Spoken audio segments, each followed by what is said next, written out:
Hallelujah, praise the Lord. खुदावंद यीशु मसीह नासरी के नाम में आज फिर से पादरी अविनाश का और मेरे घर की कलीसिया का और कलीसिया church of north India Khanna, जहाँ परमेश्वर ने हमें सेवकाई दी है, आप सब लोगों को हमारा सलाम पहुँचे, जय मसीह की।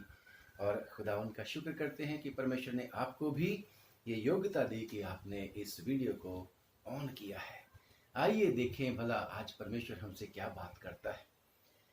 आज हम पढ़ते हैं परमेश्वर के वचन में से दूसरा इतिहास और उसका 34वां अध्याय और उसकी 1 आयत से लेके मैं आप लोगों के सामने पढ़ूंगा। दूसरा इतिहास और उसका 33वां अध्याय 1 आयत से लेके 6वीं आयत तक लिखा है। जब मनश्शे राज्य करने लगा तब वह 12 वर्ष का था और यरूशलेम में 55 वर्ष तक राज्य करता रहा। उसने वो किया जो यहोवा की दृष्टि में बुरा था, अर्थात उन जातियों के घिनौने कामों के अनुसार जिनको यहोवा ने इस्राएलियों के सामने से देश से निकाल दिया था। उसने उन ऊंचे स्थानों को जिन्हें उसके पिता हिजकिय्याह ने तोड़ दिया था फिर बनाया और बाल नाम देवताओं के लिए वेदियां और अशेरा नाम मूर्तें बनाई और आकाश के सारे गण को दंडवत करता, यानी कि उनकी उपासना करता और उनके सामने झुकता था। और उसने यहोवा के उस भवन में वेदियां बनाई जिसके विषय यहोवा ने कहा था कि यरूशलेम में मेरा नाम सदा रहेगा। वरन यहोवा के भवन के दोनों आंगनों में भी उसने आकाश के सारे गण के लिए वेदियां बनाई। फिर उसने हिन्नोम के बेटे की तराई में अपने लड़के बालों को होम करके चढ़ाया और शुभ अशुभ मुहूर्तों को मानता और टोना और तंत्र मंत्र करता और ओझों और भूत सिद्धि वालों से व्यवहार करता था। वरन उसने ऐसे बहुत से काम किए जो यहोवा की दृष्टि में बुरे हैं और जिनसे वो अप्रसन्न होता है। आइए दुआ मांगे। आज के वचन पर बहुत आशीष दे प्रभु। इस वचन को तेरे पवित्र आत्मा की मदद से हम समझना चाहते हैं और आशीष पाना चाहते हैं। तेरे पवित्र आत्मा की मदद से हम और ज्यादा तुझ में बढ़ना चाहते हैं, इम्प्रूव होना चाहते हैं, शुद्ध और सिद्ध होना चाहते हैं। पिताजी, अपनी इच्छा को पूरा करना, ये सब कुछ मांगते हैं प्रभु यीशु मसीह नासरी के नाम से। सुन ले और कबूल कर ले, आमीन।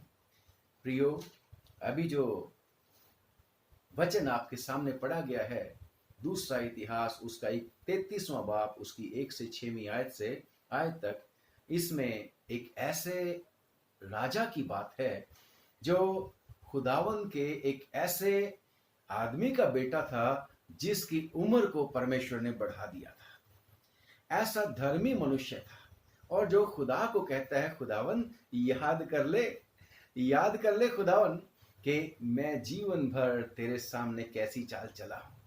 वही आदमी का बेटा मनश्शे राजा, वही खुदावन को नाखुश करने वाला बन गया।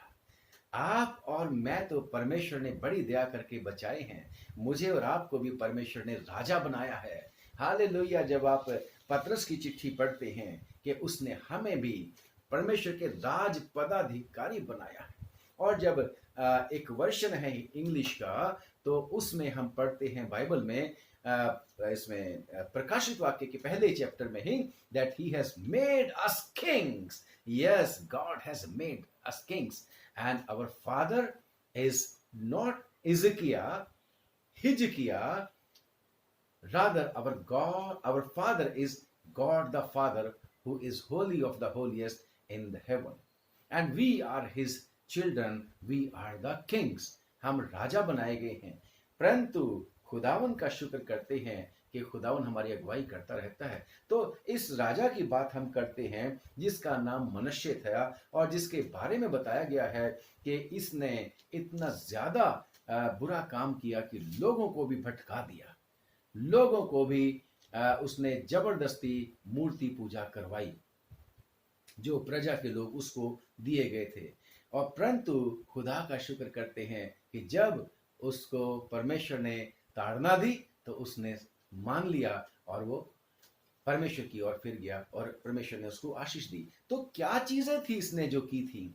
इसने जो परमेश्वर का भवन बनाया गया था प्यारो, और जिस भवन के बारे में खुदा ने सोलोमन को और दाऊद को कहा था कि मैं इस भवन में अपना नाम रखूंगा और इस भवन की वजह से मैं यरूशलेम को सारी की सारे इस्राएलियों में, बल्कि पृथ्वी पे भी कहता है कि मैं इसी को आशीष दूंगा और मैं इस भवन में अपना नाम रखूंगा। और आपको पता है कैसे खुदावन ने उस भवन की इंपॉर्टेंस के बारे में वायदे किए थे कि जो कोई इसमें बल्कि इसकी तरफ मुंह करके भी दुआ करेगा मैं उसको सुन लूंगा। और इस राजा ने उस भवन के, परमेश्वर के मंदिर के सब चैम्बर्स को खराब कर दिया।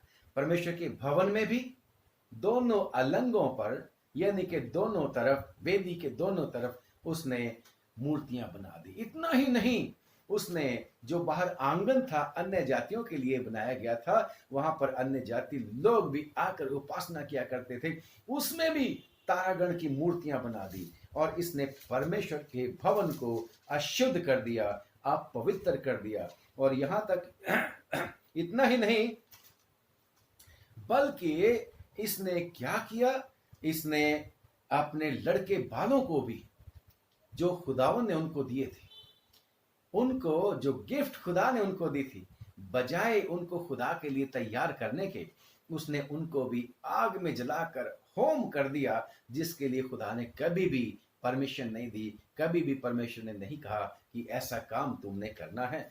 इतना ही नहीं, उसने क्या किया कि वो अशुभ और शुभ मुहूर्तों को मानता था, शुभ और अशुभ दिनों को मानता था, शुभ और अशुभ मुहूर्तों को मानता था और टोना करता था और तंत्र मंत्र करता था और ओझों और भूत सिद्धि वालों से व्यवहार करता था। उन दुष्टात्माओं के काम करने वालों, दुष्ट की ताकतों का जो इस्तेमाल करते हैं, उनके साथ भी वो रीति व्यवहार करता था।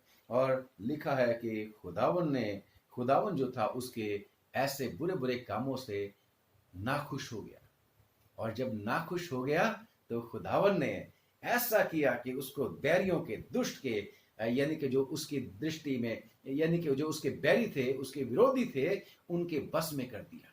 और जब उनके बस में कर दिया प्यारो, तो लिखा है यहां पर, मैं आपको 11वीं आयत में आपके सामने पढ़ना चाहता हूं। तब यहोवा ने उन पर अश्शूर के सेनापति से चढ़ाई कराई और वो मनुष्य को नाक में नकेल डालते हैं, नकेल डालकर और पीतल की बेड़ियां जकड़कर उसे बाबुल को ले गए। कितना उसको, जब उसने परमेश्वर को तुच्छ समझा तो परमेश्वर ने भी उसको तुच्छ समझा। क्योंकि परमेश्वर के वचन में लिखा है प्यारो कि जो कोई मेरा आदर करेगा मैं भी उसका आदर करूंगा, ऐसा हमारा परमेश्वर है। और लिखा है कि वो उसको उसकी नाक में नकेल डालकर और बेड़ियों से जकड़कर, पीतल की बेड़ियों से जकड़कर बाबुल को ले गए। और लिखा है तब संकट में उसने अपने परमेश्वर को पुकारा और दीन हुआ और परमेश्वर ने उसकी सुन ली। प्यारो, परमेश्वर जो है मूर्ति पूजा से और ऐसे ऐसे और बुरे कामों से बहुत नाखुश होता है, अच्छा नहीं लगता। क्योंकि परमेश्वर ने मुझसे और आपसे भी और इस्राएलियों से भी ये हुक्म दिया था, उनको हुक्म दिया था कि हमने मूर्ति पूजा नहीं करनी, जिसको आप निर्गमन की किताब उसका 20वां अध्याय और उसकी 4 और 5वीं आयत में आप उसको पढ़ोगे। क्योंकि खुदावन कहता है कि तू अपने लिए कोई मूर्ति खोद कर ना बनाना, मूर्ति पूजा ना करना। क्योंकि लिखा है, क्योंकि मैं तेरा परमेश्वर यहोवा जलन रखने वाला ईश्वर हूं और जो मुझसे बैर रखते हैं उनके बेटों, पोतों, परपोतों को भी परमेश्वर का वचन कहता है पितरों का दंड दिया करता हूं। परंतु जो मुझसे प्रेम रखते हैं मैं भी उनसे प्रेम रखता हूं। और अब हमें पता है नए नियम में यीशु ने क्या कहा कि जो कोई मुझसे प्रेम रखता है वो मेरी आज्ञाओं को मानेगा। हमें परमेश्वर की आज्ञाओं को मानना है। तो आज हम बात कर रहे हैं इस मूर्ति पूजा की कि खुदावन कहता है मूर्ति पूजा नहीं करनी। मूर्ति पूजा नहीं करनी। हम मसीही लोग बिल्कुल मूर्ति पूजा नहीं करते। हमें कमांड है, हमें हुक्म है कि मूर्ति पूजा नहीं करनी। Hallelujah.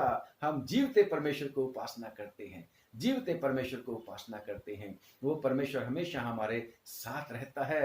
Hallelujah, praise the Lord. उसने आप कह रखा है, किसी के खुदा ने नहीं कहा। कोई सो कॉल्ड गॉड, जितने भी खुदा माने जाते हैं इस दुनिया के बीच में, किसी ने नहीं कहा I am with you until the end of the age except Lord Jesus Christ, except God the Father. And praise God Almighty, we believe in God the triune God, God the Father, God the Son, God the Holy Spirit, और तीनों एक हैं, एक परमेश्वर के ऊपर विश्वास करते हैं, और जो कहता है हमेशा मैं तुम्हारे साथ हूं। परंतु प्रियो, देखते हैं भला आगे चल के कि हम कहाँ खड़े हैं। क्या हम मूर्ति पूजा करते हैं कि नहीं करते हैं? क्योंकि खुदा का हुक्म भी मुझको और आपको मिल चुका है कि हमने मूर्ति पूजा नहीं करनी। परंतु यिर्मयाह, जब यहेजकेल की किताब को हम पढ़ते हैं और उसका 14वां अध्याय और उसकी एक आयत से लेके मैं पढ़ना शुरू करता हूं थोड़ा सा आपके सामने। तब यहोवा का ये वचन मेरे पास पहुंचा, दूसरी आयत से 14, यहेजकेल 14 2 आयत से, आप भी निकालना बाइबल में। आए मनुष्य के संतान, इन लोगों से, इन पुरुषों ने तो अपनी मूर्तें अपने मन में स्थापित कर रखी है। कम ऑन, मूर्ति जब बनाते हैं तो मूर्ति को घड़ते हैं। मूर्ति जब बनाते हैं, मनुष्य के दिमाग में एक पिक्चर आती है, उसकी तस्वीर बनती है, और मनुष्य उस तस्वीर की, उस जो कल्पना की, उसको जब उसको रूप दे देता है तो वो मूर्ति बन जाती है। परंतु यहां पर तो मूर्ति किसकी बारे में बात करता है? खुदावन कहता है कि इन पुरुषों ने तो अपनी मूर्तें अपने मन में स्थापित कर रखी हैं। जनरली लोग क्या करते हैं? मूर्ति की स्थापना मंदिरों में कर देते हैं, मूर्ति की स्थापना चौक में कर देते हैं, मूर्ति की स्थापना गली चौराहों में कर देते हैं, सड़कों पे कर देते हैं, पार्क में कर देते हैं। मूर्ति की स्थापना लोग छोटी छोटी मूर्तियां बना बना के अपने घरों में ले आते हैं और उनकी स्थापना कर देते हैं। परंतु यहाँ तो खुदावन कहता है, इन्होंने मूर्तियां कहाँ बना रखी है? अपने मनों में। कम ऑन, मन में कोई मूर्ति बन सकती है? Yes, but God's word says, परमेश्वर का वचन कहता है कि इन्होंने अपनी मूर्तें अपने मन में स्थापित की और अपने अधर्म की ठोकर अपने सामने रखी है। यानी कि अपने बुरे बुरे काम करके, अपने मन में बुरे बुरे विचार करके इन्होंने अपने मन को उस मूर्ति की स्थापना अपने मनों में कर रखी है। और कहता है, फिर क्या वे मुझसे कुछ भी पूछने पाएंगे? जब मूर्ति मन में है, जिसके लिए खुदावन ने हुक्म दे रखा है, पहला ही हुक्म है मूर्ति पूजा ना करना, और पहला ही हुक्म तोड़ के फिर कहते ये मेरे पास आते हैं मुझसे पूछने के लिए। सो तू उनसे कह, प्रभु यहोवा यूं कहता है कि इस्राएल के घराने में से जो कोई अपनी मूर्तें अपने मन में स्थापित करके और अपने अधर्म की ठोकर अपने सामने रखकर भविष्यद्वक्ता के पास आए, उसको मैं यहोवा उसकी बहुत सी मूर्तों के अनुसार ही उत्तर दूंगा। उसको उसके जो कुछ मन में है उसके मुताबिक ही मैं उत्तर दूंगा। जो मूर्तियां मनों में स्थापित कर रखी हैं उनके मुताबिक खुदावन कहता है मैं उनको उत्तर दूंगा। मैं और आप कहते हैं हमारे कोई मूर्ति नहीं है, हम तो मूर्ति पूजा करते ही नहीं। हमारे चर्च में भी कोई मूर्ति नहीं होती, हमारे घरों में भी कोई मूर्ति नहीं होती। चाहे कितने सारे लोग हैं मूर्ति के सामने धुआं जलाते हैं, धूप जलाते हैं। क्रिश्चियनों में भी कुछ लोग हैं, उनको भी परमेश्वर का वचन आज बात करता है कि परमेश्वर इससे प्रसन्न नहीं होता। मूर्ति कुछ नहीं है। हमारा बाइबल का परमेश्वर जो है वो कहता है मूर्ति जगत में कुछ नहीं है। मूर्ति मनुष्य की बनाई हुई है, मूर्ति है, निर्जीव चीज है। खुदा जीवित है जिसने हम सबको बनाया है। तो अगर हम कहें कि ऐसा कुछ नहीं है तो परमेश्वर तो सब कुछ जानता है। परमेश्वर तो सब कुछ जानता है। जैसे पढ़ते हैं परमेश्वर के वचन में इब्रानियों की चिट्ठी और उसका 4 अध्याय और उसकी 13 आयत में। कल भी हमने इसको कोट किया था, परसों भी कोट किया था कि जिन चीजों से हमें सरोकार है, यानी कि जिन चीजों का संबंध हमसे है, परमेश्वर के सामने सब चीजें बेपर्द हैं। लिखा है, और सृष्टि की कोई वस्तु उससे छिपी नहीं है। कोई वस्तु, सृष्टि की कोई वस्तु उससे छिपी नहीं है, ना मंदिर, और यानी कि परमेश्वर का टेम्पल, ना ही परमेश्वर के टेम्पल में की चीजें, ना आप और मैं, कोई चीज उससे छिपी नहीं है। सृष्टि की कोई वस्तु उससे छिपी नहीं है, वरन जिससे हमें काम है उसकी आंखों के सामने सब वस्तुएं खुली और बेपर्द हैं।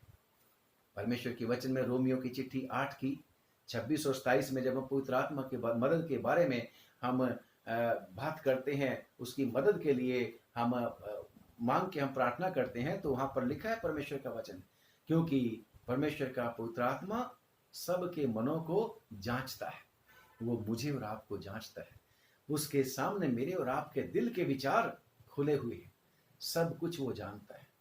और खुदावन को अगर सब कुछ जानता है, तो आइए हम देखें क्या चीजें हैं जिनको परमेश्वर पसंद नहीं करता, क्या चीजें हैं जो परमेश्वर को, जैसे ये आदमी था मनुष्य, इसने कैसे कैसे बुरे बुरे काम करके परमेश्वर को नाखुश कर दिया था। आज मेरे और आपके मन में कैसे कैसे क्या बातें हैं जिनसे परमेश्वर नाराज हो जाता है, क्योंकि मन तो परमेश्वर का मंदिर है। हमारा मन परमेश्वर का मंदिर है, और हमारा परमेश्वर मन में रहना चाहता है। और अगर मन में बुरी बातें हैं, तो परमेश्वर कहता है कि परमेश्वर का शैतान के साथ क्या संबंध। आइए जांचते हैं क्या लिखा है परमेश्वर के वचन में। जब हम पढ़ते हैं परमेश्वर के वचन में गलतियों की चिट्ठी और उसका 5वां अध्याय, गलतियों की चिट्ठी उसका 5वां अध्याय, लिखा है कि शरीर के काम तो प्रकट हैं, अर्थात व्यभिचार, गंदे काम, लुचपन, मूर्ति पूजा, कम ऑन, इसमें परमेश्वर बिल्कुल पसंद, जिस टॉपिक के ऊपर हम बात करें, मूर्ति पूजा, टोना जो मनुष्य किया करता था, बैर, झगड़ा, ईर्ष्या, मनुष्य ने निर्दोषों का खून बहाया था। बाइबल के बीच में जब आप पढ़ोगे उसके जीवन के बारे में, उसके कामों के बारे में, तो ये सब क्रोध, विरोध, फूट, विधर्म, डाह, मतवालापन, लीला क्रीड़ा और इनके और भी ऐसे ऐसे काम ये मनुष्य के जीवन में थे, जिनसे परमेश्वर पर नाखुश था, अप्रसन्न था ये चीजें। और परमेश्वर का वचन मुझसे और आपसे ये भी कहता है कि जब हम पढ़ते हैं परमेश्वर के वचन में इफिसियों की चिट्ठी उसका 5 अध्याय और 5वीं आयत, क्योंकि तुम ये जानते हो कि किसी व्यभिचारी या अशुद्ध जन या लोभी मनुष्य की जो मूर्ति पूजने वाले के बराबर है। कहीं मैं और आप लोभ के शिकार तो नहीं? किसी भी चीज का लोभ हमारे मन में अगर है तो God is not happy, that is equal to idol worship. और इसी तरीके से खुदावन का वचन हमें कुलुस्सियों की चिट्ठी में भी बताता है 3 की 5 में कि वहां पर भी ऐसे ऐसे काम हैं जिनको परमेश्वर पसंद नहीं करता, और परमेश्वर कहता है कि इन अंगों को हमने दूर करना है। और जब हम परमेश्वर प्रभु यीशु मसीह की बातें करते हैं, तो यीशु मसीह कहता है कि मन में जो बुराई भरी है, यानी कि मूर्तियां हैं मन में, और ये मूर्तियां परमेश्वर को पसंद नहीं है। ये मूर्तियां परमेश्वर चाहता है कि इनको दूर किया जाए। लिखा है क्योंकि मनुष्य के भीतर से अर्थात मनुष्य के मन से बुरी बुरी चिंता, व्यभिचार, चोरी, हत्या, परस्त्रीगमन, लोभ, दुष्टता, छल, लुचपन, कुदृष्टि, निंदा, अभिमान और मूर्खता निकलती है। ये सारी की सारी मूर्ति पूजा जैसी बातें हैं। ये सब बुरी बातें भीतर ही से निकलती हैं और मनुष्य को अशुद्ध करती हैं। प्रियो, मेरा और आपका परमेश्वर कहता है इन चीजों को मैं पसंद नहीं करता। ये मन में स्थापित की हुई चीजें, मन में स्थापित की हुई चीजें हैं। और इसके अलावा जब हम पढ़ते हैं पहला शमूएल और उसका 15वां अध्याय 22 और 23, जहां पर परमेश्वर का बंदा शमूएल साउल को याद कराता है कि देख, बलवा करना, विद्रोह करना और भावी कहने वालों से पूछना, एक समान पाप है। और हठ करना, जिद करना किसी भी चीज की, जिद करना, मूर्ति मूर्तें और ग्रह देवताओं की उपासना करना, पूजा करना के तुल्य है। तो मुझे और आपको अपने आप को जांचना है, कहीं ऐसी वाली बातें मुझ में और आप में तो नहीं है। अगर ये सब चीजें हमारे बीच में हैं तो मुझे और आपको चाहिए कि इन चीजों को दूर करना है, क्योंकि खुदावंद का वचन कहता है पहला कुरिन्थियों 3:16 में और पहला कुरिन्थियों 6:19 में कि तुम्हारी देह पवित्र आत्मा का मंदिर है।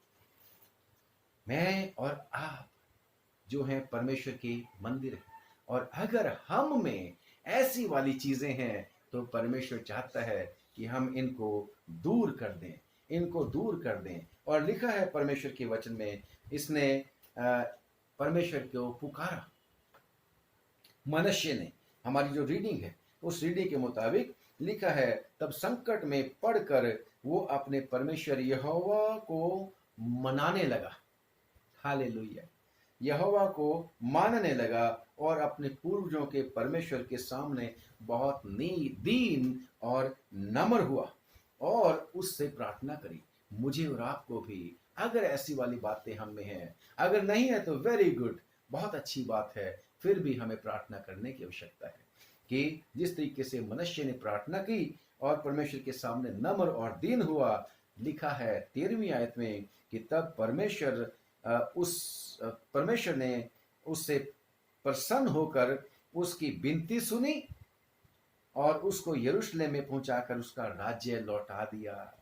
देखो, जब उसको बंदी बना के लेके गया था, नाक में, उस राजा की नाक में नकेल डाली गई थी, जैसे ऊंट की नाक में नकेल डाल देते हैं, नकेल डाल के और बेड़ियों में जकड़ कर उसको लेके गया था। लेकिन जब परमेश्वर को उसने पुकारा, संकट में परमेश्वर की तरफ मुड़ा, संकट में अपने परमेश्वर को मनाने लगा, यानी कि उसके साथ वायदे करने लगा, पश्चाताप करने लगा, तौबा करने लगा और अपने परमेश्वर के सामने उसने दीन होकर प्रार्थना करी, उसकी दुहाई दी, तो परमेश्वर ने वापस उसको इज्जत दिलवा दी, वापस उसको राज्य दिलवा दिया। और लिखा है कि मनुष्य यरूशलेम में पहुंचाकर उसका राज्य उसको लौटा दिया। तब मनुष्य को निश्चय हो गया कि यहोवा ही परमेश्वर है। यस, उसके पिता भी बताता होगा, वो 22 साल का था जब वो राजा बना था, जब उसके पिता की मृत्यु हुई थी। 22 साल का जवान था, उसने देखा होगा कि मेरे पिता ने इन सब मूर्तियों को तोड़ दिया था, इन सब मूर्ति पूजकों को भी दूर किया था। मेरे पिता ने अपने परमेश्वर सेनाओं के यहोवा की उपासना मेरा परमेश्वर करता था। मेरे पिता की उम्र, जब मैं 7 साल का था, मेरे पिता मरने वाले थे, मेरे पिता की उम्र को परमेश्वर ने 15 साल बढ़ा दिया था। इस मनुष्य को सब कुछ पता था अपने पिता के चाल चलन के बारे में, अपने पिता के परमेश्वर के बारे में, परंतु सब कुछ भुला दिया था। इसने सब कुछ भुला दिया था। आज मैं और आप भी अपने पिता के परमेश्वर की तरफ देखें, उसकी तरफ मुड़ें, सेनाओं के परमेश्वर की तरफ मुड़ें, इब्राहिम, इसाक और याकूब के परमेश्वर की तरफ मुड़ें, ताकि वो हमें ज्यों का त्यों कर दे। वो हमें वैसे ही, जैसे बागियादन में परमेश्वर आदम और हवा को मिलता था, बातें करता था, उसको विजिट करता था और उसको सारी आशीषें देता था, खुदावंद मुझे और आपके भी देने वाला है, देना चाहता है। क्योंकि जो आंखों ने नहीं देखी, कानों ने सुनी नहीं, किसी के चित्त में नहीं चढ़ी, परमेश्वर के वचन में लिखा है कि वही हैं जो परमेश्वर ने अपने प्रेमियों के लिए रख छोड़ी हैं। इसलिए आइए मैं और आप भी परमेश्वर की तरफ मुड़ें। 15वीं आयत में लिखा है कि फिर उसने पराये देवताओं को, ये जो मेरे और आपके मन में अभी बातें करी, मेरे और आपके मन में जो बातें करी हैं, जो गलतियों की चिट्ठी में से मैंने पढ़ी है, और भी लिखा इनके ऐसे ऐसे और काम और बातें अगर हमारे दिल में हैं तो हमें परमेश्वर से प्रार्थना करनी है, जैसे मनुष्य ने किया। फिर उसने प्राय देवताओं को और यहोवा के भवन की में की मूर्ति को और जितनी वेदियां उसने यहोवा के भवन में, यहोवा के मंदिर में, यहोवा के भवन के पर्वत पर और यरूशलेम में बनवाई थी, उन सब को दूर करके नगर के बाहर फेंकवा दिया, नगर के बाहर फेंकवा दिया। मैं और आप भी दुआ करें, गीत गाते होते हैं, मेरे दिल दे बगीचे विच आजा, ऐ यीशु प्यारे तू, और हम उससे प्रार्थना करें, खुदावन मेरे को शक्ति दे कि मैं भी मनुष्य की तरह तेरे इस मंदिर को जो तूने मेरे देह खरीद कर, अपने लहू से खरीद कर, अपने प्यारे बेटे प्रभु यीशु मसीह के लहू से खरीद कर अपना मंदिर बनाया है, इसको शुद्ध कर दे। इसको शुद्ध करने में मेरी भी मदद कर कि मैं तुझे असिस्ट कर सकूं। और हमारा खुदा सचमुच में मदद करने वाला परमेश्वर है। अगर मनुष्य के इतने बुरे पापों को खुदा माफ कर सकता है, तो खुदावन मुझे और आपको भी कहता है कि चाहे तुम्हारे पाप लाल रंग के हों, किरमजी रंग के हों, मैं उनको माफ कर दूंगा, मैं उनको धो दूंगा। यस, खुदावन यीशु मसीह मुझे शुद्ध और पवित्र करने के लिए सक्षम है। उसका लहू मेरे और आपके पापों को माफ करने के लिए काफी है। और खुदावन का वचन मुझसे और आपसे कहता है, पहला कुरिन्थियों उसका 10वां अध्याय उसकी 14वीं आयत में, हे मेरे प्यारो मूर्ति पूजा से बचे रहो।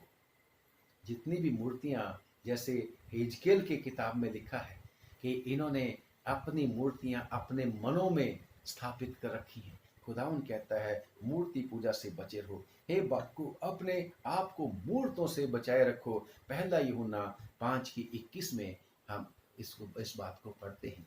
हमारा खुदा मुझे और आपको वार्न करता है। आजकल के ज़माने में क्या है मूर्ति पूजा, आजकल की मॉडर्न चीज़ें, वो हमें मूर्ति पूजा उनको हम अपने मनों में रख लेते हैं। और आजकल तो देखते हैं कि सब लोगों को चिंता है पैसा पैसा पैसा। यस, पैसे की आवश्यकता है, पैसे से काम बनते हैं, परंतु पैसा सब कुछ नहीं। पहले ढूंढो तुम उसकी बादशाही, पैसा भी मिल जाएगा। मैं और आप खुदावन के सामने जब आए तो हम कहें कि खुदावन पैसा नहीं तू चाहिए। अगर परमेश्वर है तो पैसा भी। खुदावन ने सोलोमन से भी पूछा था क्या चाहिए। सोलोमन ने पैसा नहीं मांगा था, बल्कि उसने कहा था समझ दे दे ताकि मैं तेरे काम को अच्छे तरीके से कर सकूं, न्याय कर सकूं। खुदावन ने कहा पैसा भी बहुतायत के साथ देता, बुद्धि भी तेरे को बहुतायत के साथ देता, तेरे दुश्मनों के ऊपर भी तेरे को मैं आशीष दे देता हूं कि तेरे को लड़ाई नहीं करनी पड़ेगी। और सोलोमन एक ऐसा अकेला राजा था कि उसने जीवन में एक भी लड़ाई नहीं लड़ी, क्योंकि खुदावन से उसने मांगा ही ऐसी चीज थी। मैं और आप भी खुदावन से प्रार्थना करें कि खुदावन इस मंदिर को जो तूने खरीद लिया है, दाम दे के मोल लिया है, 6 बाब में, पहला कुरिन्थियों उसका 6 बाब और 19-20 आयत जब आप पढ़ोगे तो तुम अपने नहीं हो लिखा, परमेश्वर कहता है, वचन कहता है, बल्कि दाम देकर मोल लिए गए हो। मेरी और आपकी पेमेंट की गई है, हम अपने नहीं हैं। इसलिए खुदावन से प्रार्थना करें कि खुदावन मेहरबानी कर, ये दिल तेरा है, ये देह तेरी है, और इसको तू संभाल, इसको बचा। और अगर खुदावन हमारे साथ है, अगर हम पूरा कंट्रोल उसको देते हैं, तो ये जो परिस्थिति जिसमें से हम गुजर रहे हैं प्यारो, ये कोरोना वायरस का, कोविड-19 का दौर जो है, इसमें भी परमेश्वर हमें संभाल के रखेगा, बचा के रखेगा। यस, उसने हमारी जिम्मेदारी ली है। यीशु मसीह कहते हैं कि कोई मेरी भेड़ों को मुझसे छीन नहीं सकता। मैं अपनी भेड़ों को जानता हूँ, उनको नाम से जानता हूँ, मेरे पीछे पीछे चलती हैं। मैं और आप भी खुदावंद यीशु मसीह के पीछे पीछे चलें। और यीशु मसीह कहते हैं मैं उन्हें बहुतायत का जीवन देता हूँ, अनंत जीवन देता हूँ। हालेलुया, यीशु मसीह हमारे साथ है और वो हमारी इस समय भी प्रार्थना सुनने के लिए तैयार है। जैसे मनुष्य की परमेश्वर ने सुनी, ये हमारे पास तो एक और भी बेस्ट तरीका है, और वो तरीका है यीशु मसीह के नाम में पिता के पास जाना, यीशु मसीह के ऊपर विश्वास करना और पिता को कहना कि पिताजी मेहरबानी करके मेरी मदद कर दे, क्योंकि यीशु मसीह ने आप कह रखा है कि तुम मुझसे अलग होके कुछ भी नहीं कर सकते। Yes, we admit that Jesus, we can't help ourselves. We need you. Come on, Jesus Christ is the high priest. Yes, he is always ready to intercede for us. मेरे और आपके लिए बिचवाई की प्रार्थना करने के लिए हमेशा तैयार है, बशर्ते कि हम उसको पुकारें, उसको कहें, जैसे मनुष्य ने उसको पुकारा, खुदावन को पुकारा। मैं और आप भी खुदावन को पुकारें और परमेश्वर की आज्ञाओं को मानने के लिए उससे मदद मांगें। और खुदावन हमेशा अपने लोगों की दुआओं को सुनने के लिए तैयार है। यीशु ने कह रखा है मांगो ये तो पाओगे। खुदावन मुझे और आपको संभाले, और इस बुरे समय में खास तौर से, बेशक बाइबल में भी लिखा है कि दिन बुरे, यस, इन बुरे दिनों में भी खुदावन मुझे और आपको, सारे विश्वासियों को, इब्राहिम के वंश को संभाल के रखे। खुदावन ने कह रखा है, जो कोई इब्राहिम के वंश को आशीष देगा, मैं भी उनको आशीष दूंगा। हमारा खुदा इब्राहिम के वंश को, यानी कि विश्वासियों को, सब विश्वासियों को, यीशु के नाम लेने वालों को, उनको बचाए और उनको सक्षम करे। खुदावन उनको ताकत दे, खुदावन उनको बुद्धि दे, खुदावन उनको विश्वास की मजबूती दे और दीनता का जीवन दे, ताकि नम्र होकर खुदावन से मांगे। God is faithful. Yes, He will not leave us. He is always ready to receive us as we are. हम जैसे भी हैं, हमें वो रिसीव करने के लिए तैयार है। खुदावंद आप सब लोगों को बहुत बरकत दे, बहुत आशीष दे। आइए दुआ मांगेंगे। खुदावंद आपका धन्यवाद, आपने मेहरबानी करी। आज भी आपका वचन हमसे बातें करता है कि खुदावंद तू ज्यों का त्यों कर सकता है। जैसे इस राजा को तूने, मनश्शी को खुदावंद खुदा तूने ज्यों का त्यों कर दिया। उसने गलती, कसूर, पाप, अपराध जितने भी किए माफ कर दिए। चाहे प्रभु जी उसको सजा मिली, उसके बैरी ने उसको सजा दी, लेकिन खुदावंद तूने बैरी के हाथ से उसको छुड़ा लिया। हमारा भी बैरी दुश्मन फाड़ खाने वाले सिंह की तरह बैठा रहता है, लेकिन तू बचाने में सक्षम है। तू हमें प्रभु फिर से वैसा ही स्टेटस देने के लिए तैयार है। मदद कर, इस बुरे समय में अपने लोगों की मदद कर प्रभु जी। तेरे प्यारे बेटे बेटियां जो इस वीडियो को सुन रहे हैं, देख रहे हैं, यीशु के नाम से प्रभु जी, ओ प्रभु इनके सब प्रियजनों को बरकत दे। ओ खुदावन इनके घरों में खुशी और शांति बने, इनके बिजनेस पर तेरी आशीष हो, और प्रभु तेरे विश्वासी बेटे बेटियों की चल अचल संपत्ति पर भी आशीष हो प्रभु जी। और ये कोरोना वायरस बिल्कुल भी कोई नुकसान इनको ना पहुंचाने पाए। तेरे वचन में ऐसा लिखा है। खुदावन अपने वचन को पूरा करना। खुदावन दुआ मांगते हैं, दया करके तरस खा के खुदावन खुदा, कोई मरी तेरे सामने, तेरे डेरे के निकट नहीं आएगा, ऐसा तेरा वायदा है। तूने कह रखा है, वायदे को पूरा कर। खुदावन जो लोग बीमार हो चुके हैं उनको चंगा कर दे। जो फ्रंट लाइन पर तेरे बेटे बेटियां लड़ रहे हैं, यीशु सारे डॉक्टर, नर्सेज, पैरामेडिकल स्टाफ सबको बरकत दे, आशीष दे, संभाल ले। सब मसीहदारों पर बरकत दे, जरूरतें पूरी कर दे। स्कूल्स, हॉस्पिटल्स, ओ प्रभु हॉस्टल्स, कॉलेजेस, सब जगहों पर प्रभु यीशु तेरा नाम महिमा पाए। तमाम मसीही लीडर्स को भी बुद्धि, समझ और धनाई दे, दीनता का जीवन दे। प्रभु यीशु मसीह के नाम से प्रभु हम सब तेरे हाथों में हैं और दुआ मांगते हैं, ज्यादा दुआ मांगने का फजल दे दे। फिर से प्रार्थना है, हमारे मन को शुद्ध कर प्रभु जी, और हमारे मन में से हर तरह की जो ये बातें बोली गई हैं, इन मूर्तियों को दूर कर दे। प्रभु यीशु के नाम से मांगते हैं, आमीन। सबको जय मसीह की। अगर खुदावंद मौका देगा तो फिर से मिलेंगे। अगर आपको अच्छा लगता है तो वीडियो को दूसरे लोगों के साथ भी शेयर करना। इस्लाम, जय मसीह की। दुआ में याद रखना। God bless. खुदावंद आशीष दे।